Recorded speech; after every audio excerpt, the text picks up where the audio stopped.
Marami ka bang problema sa buhay? Kung oo ang sagot mo, dapat natin yung pagtuunan ng pansil dahil napakahirap na buhay na puno ng problema at alam nating lahat yan.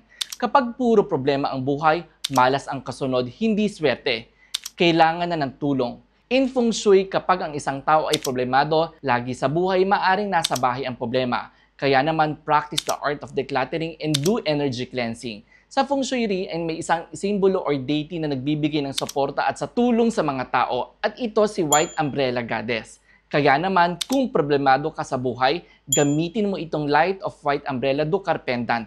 Makikita dito si White Umbrella Tara, a powerful goddess who protects us from harm.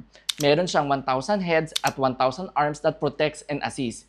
Meron siyang hawak na parasol o payong that shield us from catastrophes, diseases, spirit harm, and misfortune. Nasa gilid niya ang nagliliyab na apoy para sa ating wisdom. Siya ay nakaapak sa mga demons that represents our greed, hatred, at pride. Sa harap at likod ay may nakapalibot ditong mantra. Mabisa rin ito sa palagi nagkakasakit or hindi alam ang gagawin sa buhay. This provides clarity and better decision making. Nasa loob din nito ang powerful mantra. Isuot mo ito lagi kung nahihirapan kayong mag-decide. Libre ko lang itong ibibigay ngayon sa first 100 participants sa ating Feng Shui Extravaganza 2026. Register now, kapakbet. Sana ay may natutunan kayong bago mula sa amin.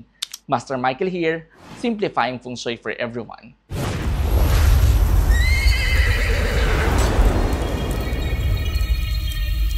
Michael De Mesa, Feng Shui Extravaganza, Year of the Fire Horse 2026.